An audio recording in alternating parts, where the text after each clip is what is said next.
Meski berasal dari daerah subtropis, kakao juga tumbuh subur di Indonesia yang beriklim tropis. Salah satu daerah penghasil kakao terbaik di Indonesia adalah Pulau Dewata, Bali. Di sini kita bisa temukan berbagai kreasi produk buah subtropis ini. Salah satunya yang paling unik adalah coklat rujak nanas. Mau tahu lebih lengkap keunikannya? Seperti apa ya rasanya? Dan bagaimana cara mengolahnya? Let's go, ikut Unyil. Yuk, kita belah dulu kakaonya. Gunakan benda tumpul seperti kayu atau bambu. Nah, ini nih biji kakaonya. Untuk menghasilkan coklat yang lezat, biji kakao harus melewati tahap fermentasi. Fermentasi biji kakao ini untuk menghilangkan rasa pahit pada coklat dan menghasilkan cita rasa khas coklat. Nah, sekarang kita jemur kurang lebih selama 1 minggu. Lanjut, sangrai biji kakaonya yuk. Suhunya sekitar 150 derajat Celcius. Mesin ini bisa menyangrai 10 kg biji kakao sekaligus nih. Setelah 30 menit disangrai, biji kakaonya sudah matang deh. Yuk lanjut, gunakan mesin pemecah untuk memisahkan kulit dari biji kakao. Ini membuat coklat menjadi lembut.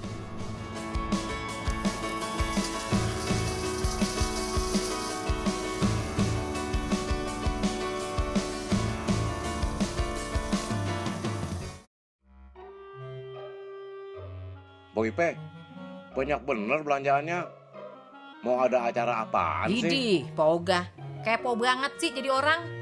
Aye mau bikin makanan serba coklat ini. Biasa makan nasi uduk, semur jengkol aja, gaya-gayaan mau makan coklat. Ye, biarin aja. Emang apa? Awas ya kalau minta. Stop. Ayo turun di sini dah. Perasaan ada yang kurang ini. Apaan ya?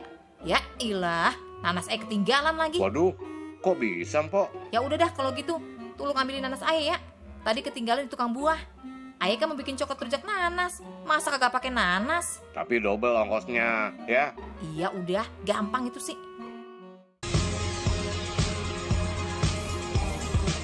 Rumah produksi aneka coklat yang sudah berdiri sejak 2010 ini punya beberapa produk yang unik dan jadi favorit loh. Di antaranya coklat rujak nanas dan pralin. Pertama, giling biji coklat sampai menjadi pasta seperti ini.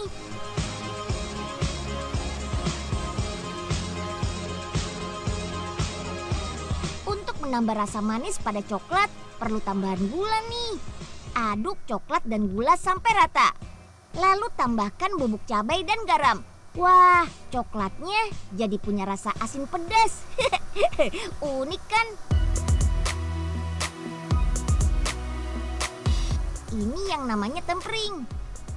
Merupakan cara agar tekstur coklat terjaga, tidak menggumpal, dan tetap mengkilap.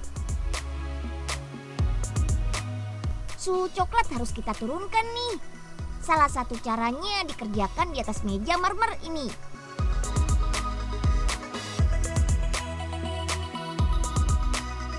Sekarang celupkan potongan nanas ke dalam coklat. Diamkan beberapa saat sampai coklat kering dan membeku. Yummy! Wah, rasanya pasti enak banget nih. Selain coklat rujak nanas, ada juga aneka coklat pralin.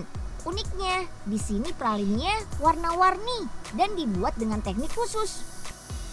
Semprot cetakan dengan pewarna makanan, lalu masukkan coklat ke dalam cetakan. Dinginkan sampai coklat mengering.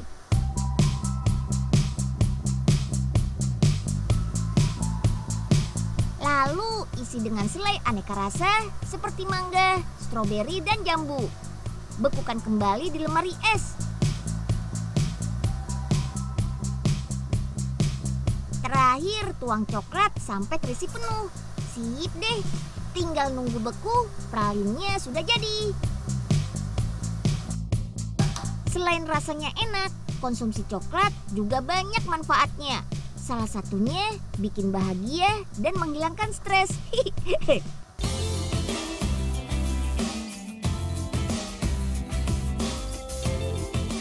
Salah satu zat yang terkandung dalam coklat adalah penetilamin. Zat ini bisa menghasilkan hormon endorfin dalam tubuh. Hormon endorfin adalah hormon yang bisa membuat seseorang merasa bahagia. Nah, yang lagi bete bisa deh makan coklat.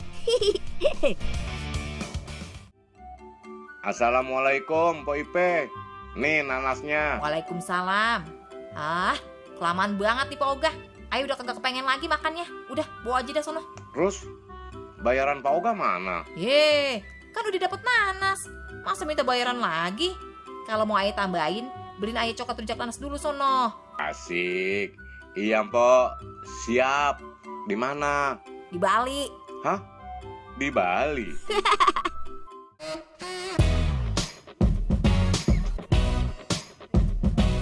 Masih di Pulau Dewata Bali nih, tepatnya di daerah Karangasem.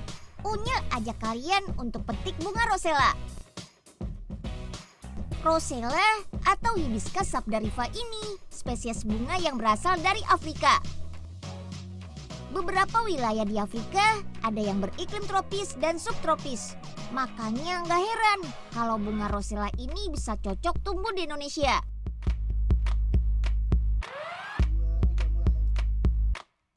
Bunga rosella ini mau kita olah. Olahannya lain daripada yang lain. Olahannya bernilai tinggi loh.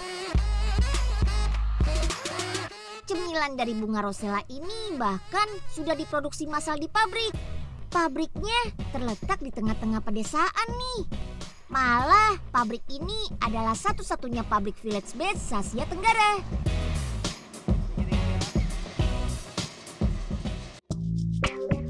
Stop. Nyeng, hari gini nyari bunga rosella, mana ada? Ada-ada aja tuh Po Ipe. Udah, cari aja dulu, Ga. Siapa tahu ketemu. Oga ada ide nih, Nyeng. Gimana kalau kita ambil aja bunga itu? Bilang aja itu rosella. Emang kelihatan mirip, Ga? Aduh, macam-macam aja. Kalau ketahuan bisa berabe ini. Daripada kita susah-susah nyari lagi, udah sikat, Nyeng. Dihancur-hancurin aja sedikit, biar nyaru. Kan udah sering Oga bilang, Nyeng, orang gundul itu emang pinter, Nyeng. Oga. Iya deh, iya. Rosella hasil petik di kebun tadi harus langsung diolah karena bunga rosella cepat membusuk. Pertama, cincang rosella dengan mesin Robocop. Lucu ya nama mesinnya. Bunga subtropis ini kaya vitamin C loh. Selain itu, rosella mengandung senyawa antioksidan fenolik. Antioksidan ini bisa mencegah kita dari efek penuaan dini dan menghambat pertumbuhan sel kanker. Yuk, sekarang kita masak campuran gula pasir dan glukosa sampai membentuk karamel seperti ini. Baru deh, masukkan bunga rosellanya. Masak selama 4 jam di suhu ruangan sampai tercampur rata. Sip, baru deh kita oven selama 8 jam sampai teksturnya kenyal seperti permen. Selain rosella, kita juga butuh kacang mete alias kesu nih. Yuk kita olah kesunya dulu. Bahan baku kesu berasal dari sekitar Bali dan Nusa Tenggara. Kita perlu bangga nih karena kualitas kesu dari Bali dan Nusa Tenggara nomor 1 di dunia loh. Pertama, tahap grading atau pemisahan berdasarkan ukuran kesu. Ini untuk mempermudah saat pengolahan selanjutnya. Pabrik yang berdiri 2012 ini mengolah setengah ton kesu setiap harinya loh. Oh iya, kesu ini sangat bagus untuk kita konsumsi. Ini karena kesu berbeda dengan jenis kacang lainnya. Konsumsi kesu bisa menurunkan kolesterol. Kesu juga mengandung lemak tak jenuh, bagus untuk kesehatan jantung. Oke, Sekarang kita kukus keju pada suhu 60 derajat Celcius selama 25 menit. Bahan bakar mesin kukus ini berasal dari cangkang keju loh, jadi bisa mengurangi limbah pabrik. Proses kukus ini bertujuan untuk memisahkan biji dengan cangkangnya.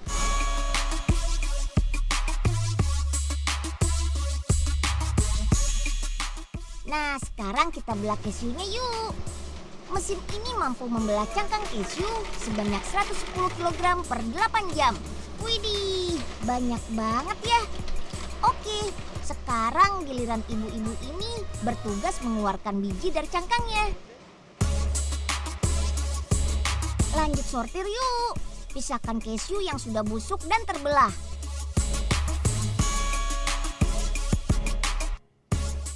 Nah, untuk mematangkan keju tidak dengan digoreng karena bikin bau tengik. Makanya di pabrik ini pematangannya dengan cara dipanggang selama 4-5 jam. Setelah matang, jangan lupa kupas kulit arinya ya. Di sini bisa sekaligus mensortir bentuk keju. Lanjut sangrai keju sampai 20 menit. Proses ini membuat keju menjadi lebih renyah dan harum. Keju yang kita pakai berbentuk split atau terbelah dua dengan sempurna.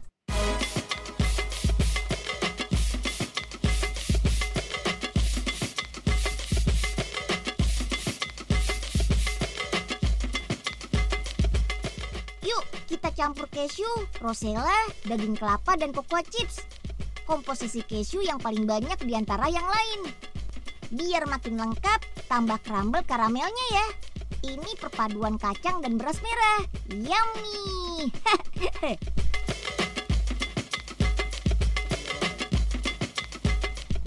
Keju crumble menjadi salah satu pilihan camilan sehat loh.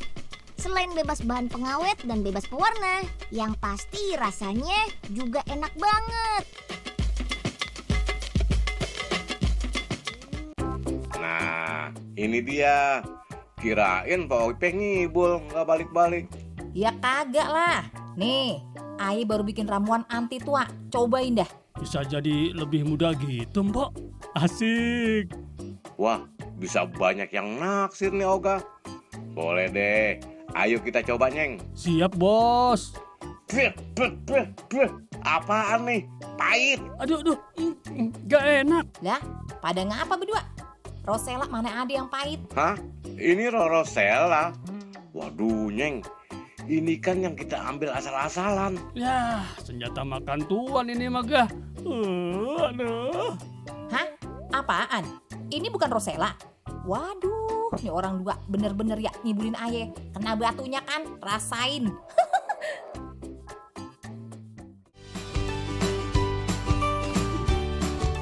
Oke, sekarang kita beralih ke buah subtropis lainnya, yaitu apel. Buah favorit banyak orang nih. Buah apel biasa diolah menjadi makanan ringan, makanan penutup, atau minuman segar. Nah, kalau olahan dari apel yang satu ini beda dan unik banget. Namanya kopi apel. Inovasi minuman baru dari kota Lubuk Linggau, Sumatera Selatan. Penasaran seperti apa ya rasa minuman kopi apel ini? Dan lebih penasaran lagi bagaimana cara buatnya ya? Yuk ikut Unyil ke tempat produksi kopi apel. Come on! Wah, asik. Hari ini Unyil mau olah apel jadi minuman enak. Namanya kopi apel. Aduh, perut lapar banget. Nggak ada warung yang bisa diutangin lagi. Apaan tuh? Ada apel nih. Apel ini pasti turun dari langit khusus buat Pak Oga. Lumayan buat ganjel perut. Aduh, ya plastiknya bolong. Aduh, apelnya jadi jatuh semua deh. Balik lagi deh. Mudah-mudahan aja masih ada. Aduh. Emang rezeki orang soleh. Wah, Pak Oga, itu apel Unyil, Pak. Terima kasih ya, Pak, sudah dikumpulin. Enak aja ngaku-ngaku. Gope dulu dong, Den. Ya, Unyil nggak punya uang, Pak. Nanti Unyil kasih kopi apel aja deh, Pak. Kopi apel? Ada aja sih, Den. Ya udah nih, ditunggu ya kopi apelnya. Yuk, kita mulai dari cuci apelnya. Apel yang digunakan jenis apel merah. Selain mudah didapat, apel merah punya rasa lebih manis dibanding apel hijau. Apel merah juga kaya vitamin A, B, dan C. Adanya senyawa fenolik pada apel merah juga bisa menyehatkan jantung. Sekali membuat kopi apel butuh sekitar 15 kg apel merah loh. Nah, nggak hanya daging buahnya saja loh, kulit apelnya juga kita pakai. Itu karena kandungan gizi buah apel tidak hanya di daging buahnya saja. Kulit apelnya pun bergizi tinggi. Menurut penelitian dari Cornell University, Amerika Serikat, apel satu-satunya buah yang mengandung quercetin. Quercetin inilah yang membuat kulit apel punya kandungan antioksidan 4 kali lebih banyak dibanding daging buahnya.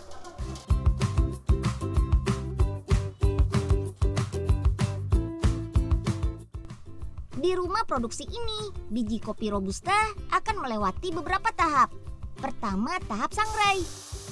Sangrai 50 kg biji kopi selama 1,5 jam. Hasilnya, biji kopi akan mengeluarkan aroma khas. Harum. Aroma khas kopi ini berasal dari zat kafeol yang terkandung di dalam biji kopi. Sip, biji kopi hasil sangrai dan apel parutnya sudah siap nih. Perbandingannya 1:3. Jadi 5 kg biji kopi dicampur dengan 15 kg buah apel. Ini komposisi yang paling pas untuk menghasilkan kopi apel dengan cita rasa khas.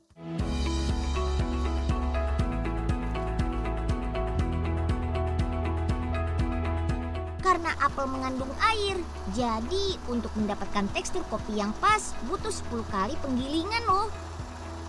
Oh iya, pasti sudah pada tahu kan kalau kopi bisa untuk menahan ngantuk? Itu karena kopi mengandung kafein. Kafein inilah yang membuat jantung berdetak lebih cepat, sehingga rasa kantuk menjadi berkurang. Ternyata apel bisa untuk menahan kantuk juga loh. Walaupun apel tidak mengandung kafein, kadar glukosa pada apel sangat tinggi. Itu bisa membuat tubuh berenergi, kantuk pun bisa kita tahan. Oke, tahap giling sudah selesai nih. Kopi apelnya sudah jadi, tinggal kita kemas deh.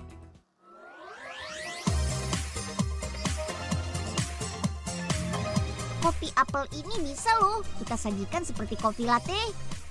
Perpaduan biji kopi Robusta dengan buah apel merah menghasilkan cita rasa yang khas banget.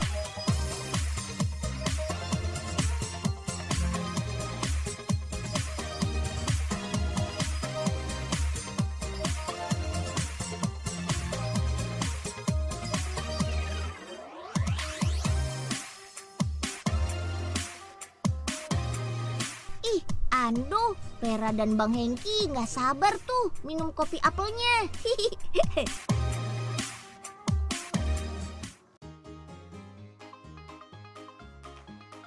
Persiapan buat ronda antar malam nih. Senter udah siap. Gebukan maling juga udah siap. Tinggal kopinya aja nih belum ada. Nunggu Den Unyil ngasih Nah, Pak Oga, Pak, ini dia nih Pak kopi apelnya. Panjang umur Den Unyil. Makasih ya Den ya. Sama-sama Pak Oga. Unyil pulang dulu ya Pak. Permisi. Sip. Astaga naga. Anak buah mana nih? Dasar si Enyeng. Gimana mau maju? Terlambat mulu.